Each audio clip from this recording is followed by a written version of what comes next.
Buenos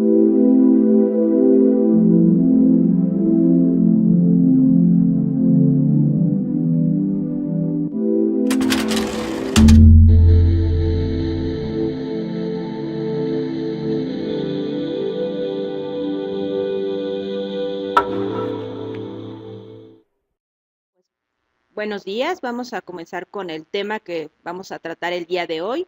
Vamos a hablar sobre el impacto de la depresión en México. Y bueno, este es un tema muy importante dadas las cifras de las que vamos a hablar y el impacto que esta enfermedad tiene en nuestra población. Lo primero lo que tenemos que hablar es que la depresión es un trastorno mental frecuente. Su nombre correcto sería trastorno depresivo mayor. La forma en que hacemos el diagnóstico es de acuerdo a las clasificaciones internacionales actuales. Una de las clasificaciones es el DSM-5, que es el Manual Diagnóstico y Estadístico para los Trastornos Mentales, en su versión 5, que esa la tenemos a partir del año 2014 y está hecha por la Asociación Psiquiátrica Americana. Y también tenemos otra clasificación que es el CIE-10, que es la clasificación internacional de las enfermedades, en su versión 10. Esta clasificación la hace la Organización Mundial de la Salud con una serie de expertos y está vigente desde 1996. Esta es una versión más viejita, estamos esperando la nueva versión que es el CIE 11, pero todavía no está disponible y es con la versión con la que nos quedamos hasta la actualidad. Generalmente, a veces de manera coloquial se confunde lo que es la depresión mayor como enfermedad y la tristeza. La tristeza es parte de la depresión mayor. La tristeza es una emoción que generalmente no es intensa, es pasajera, no es incapacitante ni es persistente. En cambio, el trastorno depresivo mayor es un conjunto de síntomas y signos, que entre ellos está, decíamos, la tristeza, que además tiene la característica de ser intensa, que además para hacer el diagnóstico debe de durar como mínimo 2 semanas, que es incapacitante, que interfiere con el desarrollo de la vida diaria y provoca un deterioro en el funcionamiento de las personas.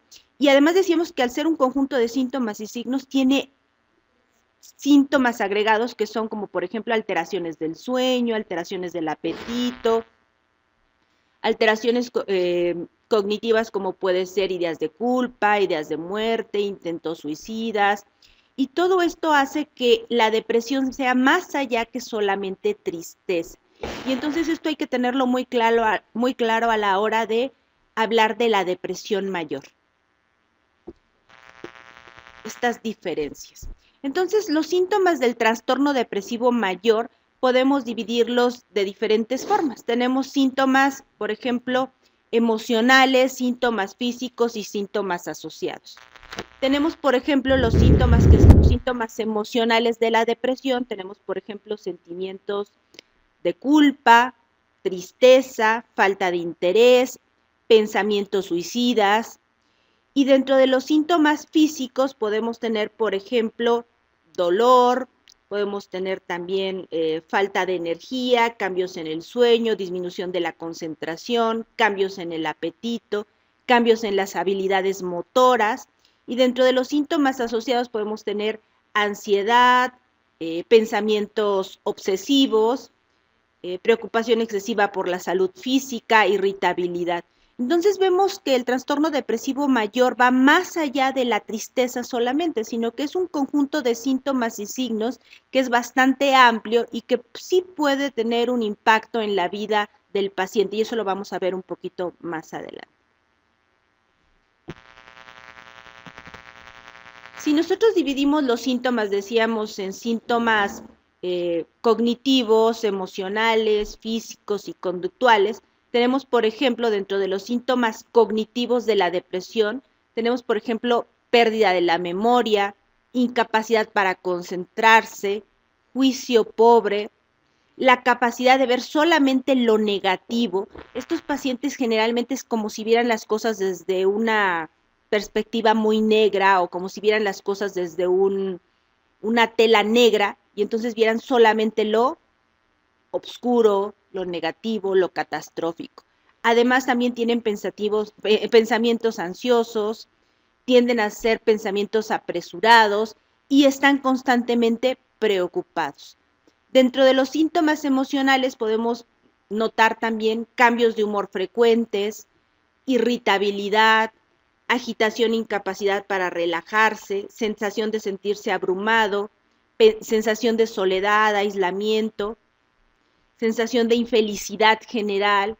Y ya dentro de los síntomas físicos podemos encontrar diferentes tipos de dolor que va acompañando la depresión, que pueden ser dolores inespecíficos, desde dolor de cabeza, dolor de espalda, dolores en diferentes partes del cuerpo, que además cuando uno revisa al paciente no hay una justificación médica que explique el dolor y que cuando uno da tratamiento para la depresión, estos dolores desaparecen. También pueden tener malestares gastrointestinales como diarrea, estreñimiento, náuseas. También pueden tener disminución o pérdida del deseo sexual y también pueden tener frecuentes enfermedades respiratorias. ¿Cómo se podrían explicar estas frecuentes enfermedades respiratorias en pacientes con depresión? Muchas veces en estos pacientes, o más bien frecuentemente, tienen disminuido su sistema inmunológico. Síntomas conductuales de la depresión. ¿Cómo podemos ver que estos pacientes están deprimidos de manera conductual? Vemos que comen de más o comen de menos, duermen más o duermen menos, se aíslan del grupo social, tienden a procrastinar, o sea, a aplazar sus responsabilidades o las cosas que tienen que hacer, o a veces tienden a ser negligentes, tienden a abandonar cosas que realmente saben que tienen que hacer y eso a veces puede ser un problema en sus situaciones laborales porque eso puede meterlos en problemas laborales. Pueden tender a usar drogas ilegales o de uso de prescripción, uso de tabaco, alcohol y muchas veces este uso de sustancias puede ser como el uso para disminuir, por ejemplo, la sensación de infelicidad, de soledad, de tristeza y también pueden tener hábitos precisamente para disminuir esta sensación de nerviosismo, como puede ser morderse las uñas, jalarse el pelo, estarse moviendo. Entonces tenemos como una gama de síntomas que van más allá de solamente la tristeza. ¿Cómo hacemos el diagnóstico de depresión? Bueno, el diagnóstico de depresión es un diagnóstico completamente clínico, que se va a basar en una historia clínica completa. ¿Y a qué nos referimos con una historia clínica completa? Pues que la historia clínica completa tiene que traer antecedentes familiares, tenemos que preguntarle sobre todos los antecedentes familiares importantes del paciente y sobre todo si ha habido antecedentes de enfermedades mentales en su familia, antecedentes personales sobre qué padecimientos ha tenido, qué tratamientos ha tenido, si ha tenido episodios de depresión previos u otras enfermedades psiquiátricas. Es muy importante la exploración física completa porque los síntomas depresivos también se pueden parecer a otras enfermedades. ¿Qué enfermedades? Por ejemplo, el hipotiroidismo es muy parecido a la depresión y solamente con un examen de perfil tiroideo uno puede diferenciarlo, pero hay síntomas físicos que pueden también orientarnos hacia un hipotiroidismo en algún paciente. Por ejemplo, cabello delgado, sequedad de la piel, uñas quebradizas y todo eso en una exploración física lo podemos identificar. O también, por ejemplo, si hay síntomas, signos de anemia, hipoglicemia, que pueden ser enfermedades que se pudieran dar síntomas parecidos a una depresión. Tratamientos actuales y previos también los tenemos que preguntar.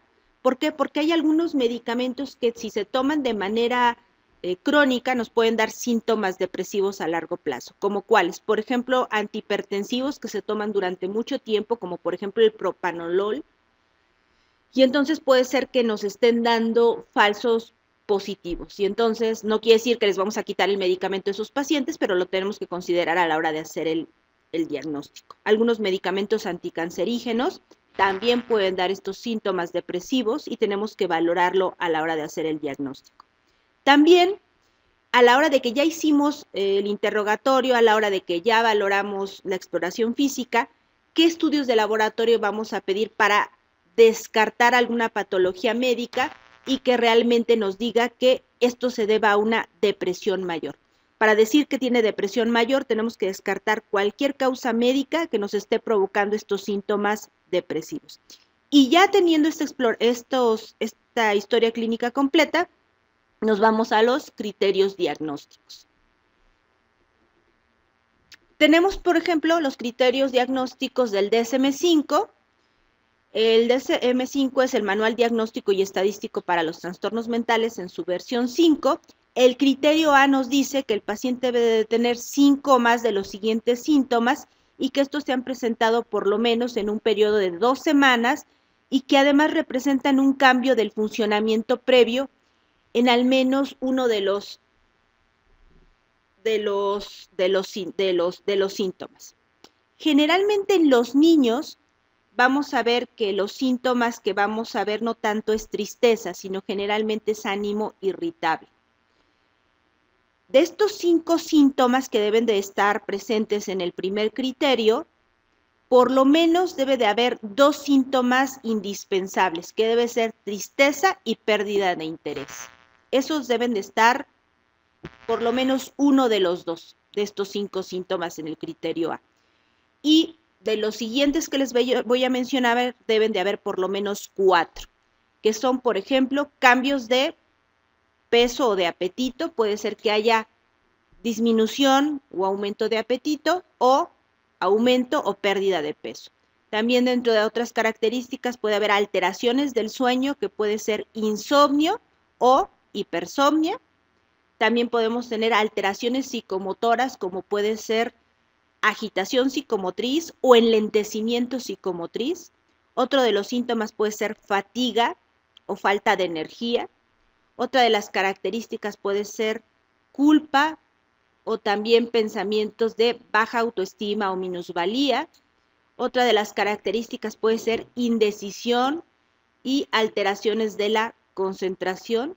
Y por último, y de los síntomas, digamos que pueden ser más impactantes de la depresión, presencia de ideas suicidas, pensamientos o ideas de suicidio y por último, intentos suicidas. Entonces, para repetir un poquito, de los primeros 2 síntomas debemos de tener por lo menos 1 de tristeza o pérdida de interés y por lo menos 4 de los siguientes: cambios de peso o apetito, alteraciones del sueño, alteraciones psicomotoras, fatiga, culpa o minusvalía, indecisión y alteraciones de la concentración, y por último, ideas de muerte, pensamientos suicidas y o intentos suicidas. Y del criterio A, entonces, deben de tener por lo menos 5 síntomas. Luego viene el criterio B, es que estos síntomas causen malestar clínicamente significativo o un deterioro en las áreas social, laboral u otras áreas del funcionamiento. El criterio C es que el episodio no se deba a efectos de una sustancia u otra afección médica. Entonces aquí tenemos que descartar que estos síntomas no se deban a alguna otra enfermedad o al consumo de alcohol o alguna otra sustancia, como puede ser una sustancia farmacológica. Por eso es muy importante la historia clínica. Y el criterio D es que el episodio no se deba o no se explique mejor por otro trastorno mental, como un trastorno esquizoafectivo, esquizofrenia, trastorno esquizofrenizante, trastorno delirante o algún otro padecimiento del espectro de la esquizofrenia o trastorno psicótico. Y por último, que nunca haya habido un episodio maníaco o hipomaníaco. ¿Y a qué nos referimos con esto? Que precisamente los pacientes no hayan tenido síntomas de euforia, pensamiento rápido, falta de sueño, y precisamente es que descartemos que estos pacientes no hayan tenido este espectro de bipolaridad dentro de su sintomatología. Cumpliendo con estos 5 criterios, entonces ya podríamos decir que el paciente cumple criterios para trastorno depresivo mayor. Los criterios del CIE-10 son muy, bueno, y algo que sí les comenté es que deben cumplir estos síntomas 2 semanas. Los criterios del CIE-10 son muy parecidos, tienen algunas pequeñas diferencias. El criterio A es que el episodio debe durar al menos 2 semanas. El criterio B es que no es atribuible a sustancias psicoactivas o algún trastorno mental orgánico. ¿Qué quiere decir mental orgánico? Precisamente que no se deba a alguna enfermedad médica, como decíamos también en el DSM-5. Y C es que además existan todo este tipo de sintomatología, pérdida importante de interés o capacidad de disfrutar actividades que normalmente eran placenteras, despertarse por la mañana 2 o más horas antes de la hora habitual, empeoramiento matutino del humor depresivo, presencia o enlentecimiento o agitación psicomotriz, pérdida marcada del apetito, pérdida de peso de al menos 5% en el último mes y notable disminución del interés sexual. Entonces, si ustedes ven, son muy parecidos, pero creo que los criterios del DSM-5 son más amplios y son como más incluyentes de los diferentes tipos de depresión que podemos tener en nuestros pacientes. Y ahora sigue entrando de lleno a la epidemiología de la depresión mayor. Pues bueno, la Organización Mundial de la Salud calcula que en el mundo hay 350 millones de personas deprimidas. Y esto lo pueden encontrar en la página de la Organización Mundial de la Salud, que realmente son muchos millones de personas afectadas. Además, hay una publicación en una revista muy importante que es Nature en el 2011, en donde publica la carga mundial de trastornos mentales, neurológicos y abuso de sustancias, o sea, no solamente de trastornos mentales, sino también de otros padecimientos, en donde el trastorno depresivo unipolar, o sea, sería lo mismo que el trastorno depresivo mayor, es el trastorno que más discapacidad produce a nivel mundial. Y nos describe que produce 65.5 millones de años de vida perdidos por discapacidad. Entonces esto es muy importante porque es el padecimiento que más discapacidad produce en comparación con otros padecimientos. Por ejemplo, el que le sigue son los trastornos por uso de alcohol y realmente si ustedes ven el que sigue es 23.7 millones, que es realmente menos de la mitad. La esquizofrenia, que generalmente se piensa que es muy incapacitante, sí es incapacitante, pero aquí lo que impacta es el número de personas que lo padecen y vemos que es 16.8 millones, trastorno afectivo bipolar 14.4, el Alzheimer y otras demencias 11.2, el trastorno por uso de drogas 8.4, la epilepsia 7.9, migraña 7.8, trastornos de pánico 7.0 y trastorno obsesivo 5.1. Aquí no estamos hablando de porcentajes, estamos hablando de millones de años de vida perdidos por discapacidad. Entonces esto es algo un poquito más impactante porque es la cantidad de tiempo perdido por las personas que sufren de esta enfermedad. Entonces aquí vemos lo impactante que puede ser esta enfermedad para las personas que lo padecen. Esta es una publicación en donde vemos que el trastorno depresivo mayor se asocia con mucho deterioro funcional. Y esto es qué tan discapacitante puede ser la depresión dependiendo qué tan severa es la depresión. Y entonces vemos que la depresión generalmente es muy, muy discapacitante. Sobre todo va de moderada, severa y muy severa. Realmente los que refieren ninguna y muy leve son porcentajes muy bajos, como 3.1 y 9.5, y los demás refieren un deterioro funcional muy importante. Los que refieren deterioro muy severo es 19%, y entonces vemos que la gran mayoría tienen un deterioro funcional muy significativo. ¿Qué pasa con la depresión en nuestro país? En nuestro país solamente hay una encuesta nacional de trastornos mentales. Esta encuesta se realizó en el 2003. Esta encuesta se hizo entre el Instituto Nacional de Psiquiatría y la Organización Mundial de la Salud en colaboración. Este estudio se realizó entre personas que tenían entre 18 y 65 años, incluyeron población rural y población urbana. Y obviamente al ser entre 18 y 65 años, pues es una población limitada. Pero lo que podemos ver es que la depresión se encuentra en el 3.3% de la población. Principalmente afecta a mujeres, casi el doble que hombres. Vemos que las mujeres se encuentran en 4.5% y en hombres 2%. ¿Por qué les muestro también la prevalencia de otros trastornos, sobre todo trastornos de ansiedad? Porque generalmente la depresión no la encontramos sola. La mayoría de pacientes, más del 60% de pacientes con depresión, tienen comorbilidad con trastornos de ansiedad. Y vemos, por ejemplo, que el trastorno de angustia se encuentra en el 2% de la población, el trastorno de ansiedad generalizada 1.2%, la fobia social 4.7% y el estrés postraumático 2.6%. Si ustedes ven, todos son más frecuentes en las mujeres. Y esto es algo que se repite en todas las edades, no solamente en este grupo de edad de 18 a 65 años, sino también en otros grupos de edad, menores de 18 años y también mayores de 65 años. Y precisamente para hablar de otros grupos de edad que no están incluidos en esta encuesta nacional, vemos que la depresión por grupos de edad, aquí tenemos varios estudios y tenemos, por ejemplo, el grupo de edad de 4 a 16 años, dos estudios de Carabeo Anduaga, que es aquí de un investigador del Instituto Nacional de Psiquiatría, un estudio de 2002 y luego 2007 y le falta un cero, nos reporta que la depresión se presenta en 11.5%.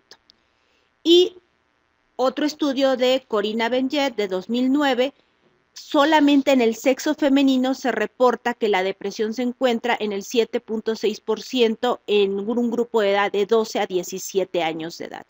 En el grupo de hombres no se encontró la depresión en ese porcentaje, se encontraron otros diagnósticos como por ejemplo el trastorno por déficit de atención y trastornos del espectro exteriorizado. Y en los adultos mayores lo que se encontró fue en un estudio del 2014 que el porcentaje de depresión en esta población era del 19.8%. Entonces aquí si ustedes ven, estos porcentajes de depresión son mayores que en este grupo de edad de 18 a 65 años. La depresión en el embarazo y en el posparto, pues vemos que en el embarazo la depresión va del 12 al 14% en este grupo, en esta población, en dos estudios, uno de Ocampo en el 2007 y otro de Gómez en el 2007. Y en el posparto, en el 14% en un estudio de Castro en el 2011. Este es un estudio que se realizó en el 2005, publicado en la Revista de Salud Pública de México, y aquí lo que observamos en la figura 1 es la prevalencia de episodios depresivos en el último año según sexo y edad. Y aquí lo que podemos ver es que las mujeres presentan más depresión dependiendo de la edad. Y aquí vemos que las mujeres presentan más depresión conforme más edad tienen. Y vemos que en la edad de 60 años y más tienen más depresión las mujeres que los hombres. O sea, mientras más edad, más depresión. Y es muy parecido a lo que habíamos visto en los estudios que habíamos comentado. Cuando vemos en la figura número 2, vemos que es la prevalencia de episodios depresivos en el último año según el nivel de escolaridad en México. Y aquí es un poquito diferente la gráfica, porque aquí vemos que cuando la escolaridad es ninguna, la depresión es mayor en las mujeres que en los hombres, y así va siendo esta gráfica. Vemos que las mujeres tienen más depresión, pero tienen más depresión mientras menos escolaridad tienen en comparación con los hombres.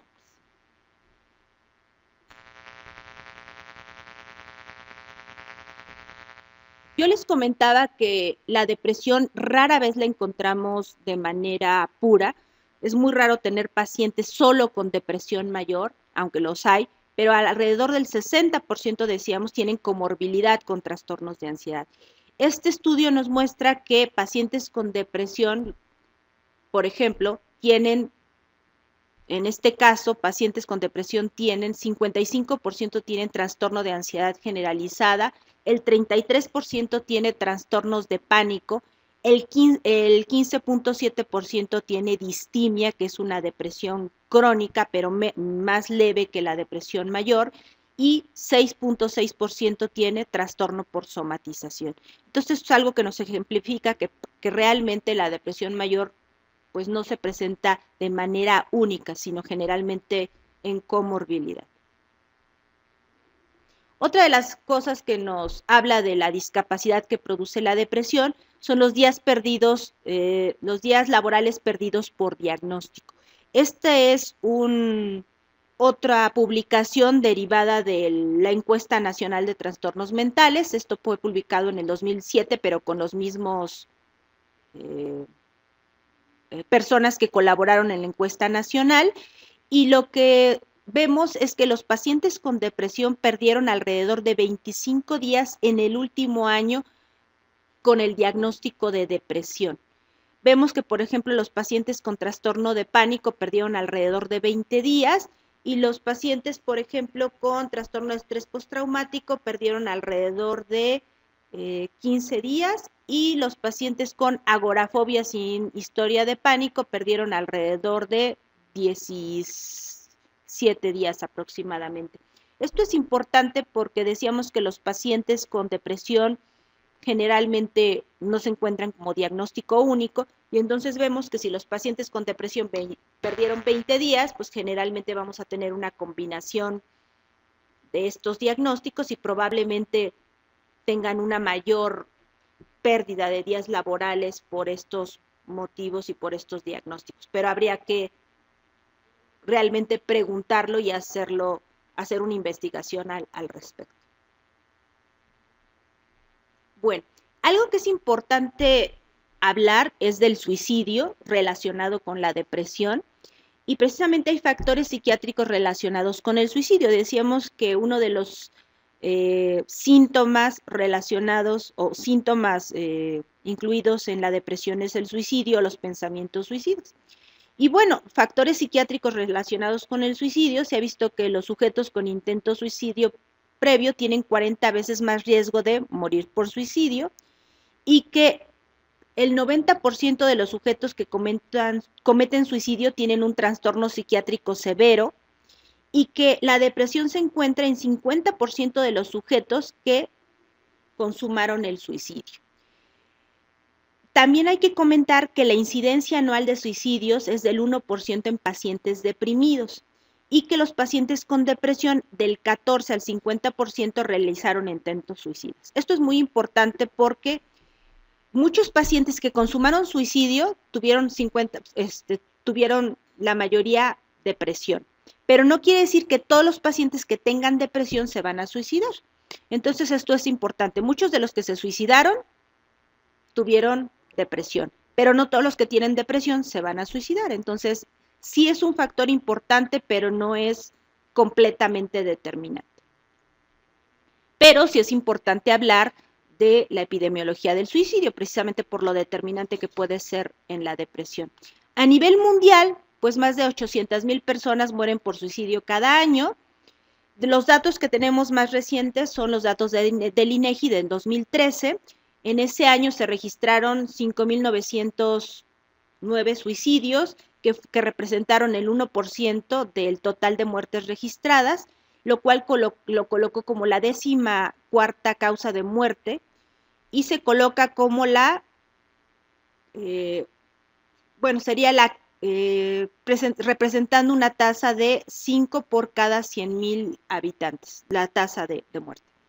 Las entidades con mayor tasas de suicidio son Aguascalientes, con una tasa de 9.2, Quintana Roo con 8.8 y Campeche con 8.5.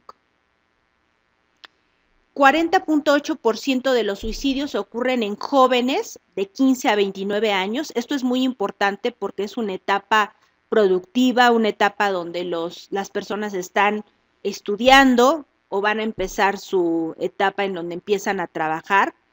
En ellos la tasa alcanza 7.5 suicidios por cada 100,000 jóvenes y del total de suicidios ocurridos en el 2013, 81.7 fueron consumados por hombres y 18.2% por mujeres. Aquí hay algo que es un poquito importante comentar, es que la depresión, decíamos, es más frecuente en mujeres, pero aquí en el suicidio la cosa cambia. El suicidio es más frecuente en hombres y los intentos de suicidio son más frecuentes en mujeres. Ahorita al final voy a hablar un poquito más de esta situación.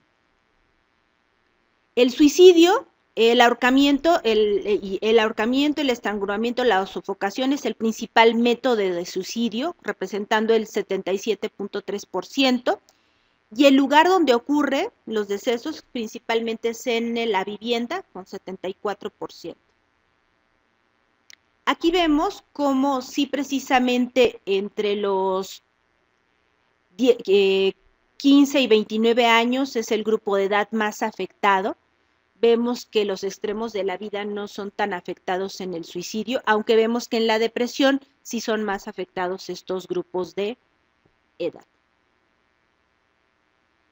Y vemos cómo los que son más afectados a la hora de ver el total, vemos que el total de hombres fueron 4.701 y las mujeres 1.050, para no hablar de todos los números que están en la tabla.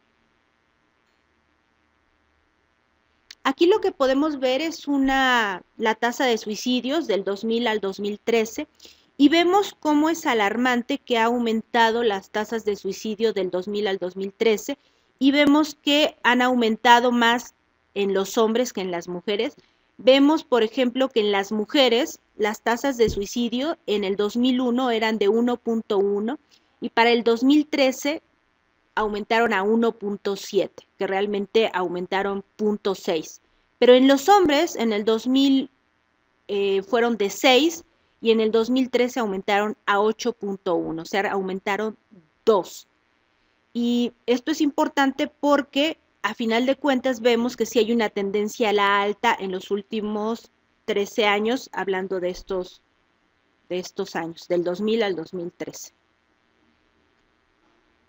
Aquí vemos por estados precisamente la tasa estandarizada de suicidios por entidad federativa por cada 100,000 habitantes y vemos que los que están más oscuros son aquellos que tienen tasas entre 7.1 y 9.2 y vemos que precisamente los que tenían mayores tasas pues son los que están más oscuros, los más claros, los que están entre 5.3 y 7.1 y los claritos están entre 3.9 y 5.3 y los blancos que están entre 2.7 y 3.9.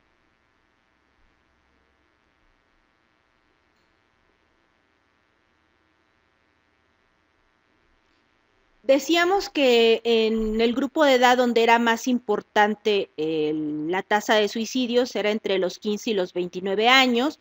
Aquí el crecimiento de la tasa de suicidios es más importante, más de 2 puntos que lo que veíamos de manera general. Y vemos que en las mujeres, por ejemplo, en el 2000 empezamos con una tasa de 2 y terminamos en el 2013 en una tasa de 3.2, que fue un punto, realmente 1.2 de diferencia, pero en los hombres en el 2000 empezamos con 9.4 y en el 2013 fue de 12%, que es una diferencia más o menos de 2. 2 serían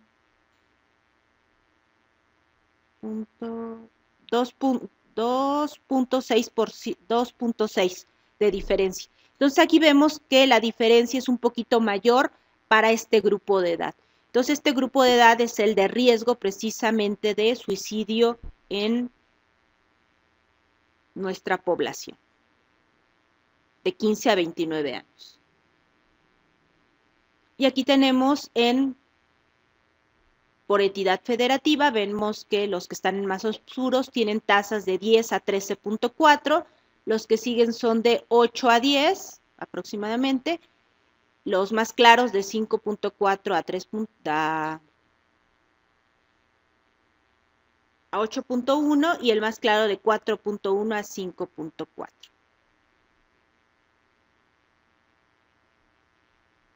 Aquí lo que podemos ver son la distribución porcentual de los suicidios por sexo según el tipo de método.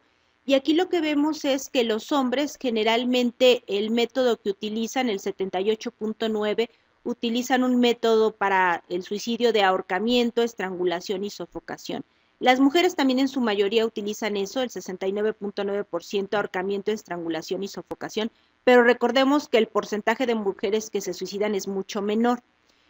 El disparo por arma en hombres es 10.9%, en mujeres solamente es 4.2%, el envenenamiento en hombres es 6.5%, en mujeres aumenta, es 21.8%, y ya los otros son mucho menores. Algo que explica mucho el por qué los hombres se suicidan más que las mujeres es que los hombres generalmente tienen métodos de suicidio mucho más violentos que las mujeres.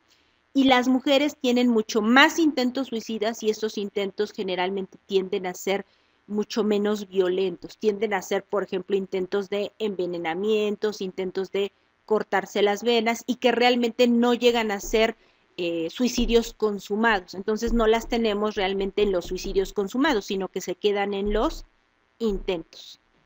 Y generalmente la proporción de intentos suicidas entre la proporción de hombres, de mujeres y hombres en intentos suicidas es que vemos que son 4 mujeres por un hombre en intentos suicidas, tanto que en el suicidio son 4 hombres por una mujer.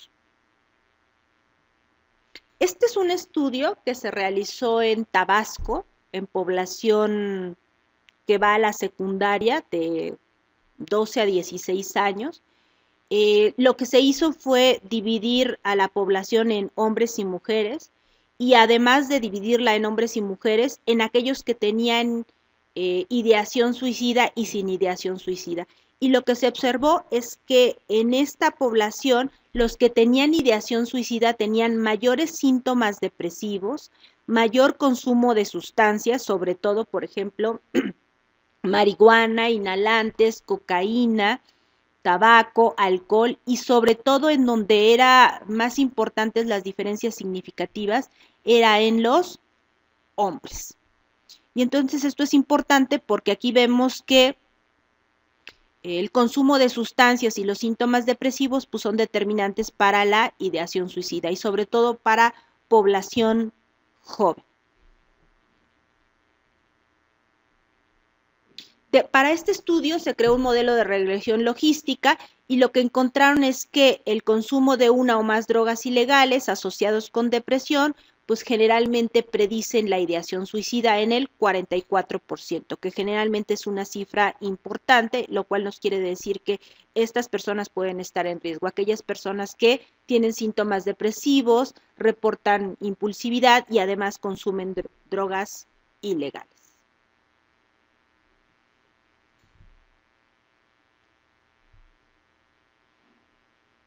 Bueno, la depresión es un padecimiento de gran impacto en nuestro país, por lo que es necesaria la capacitación en el diagnóstico, tratamiento de la depresión y es fundamental el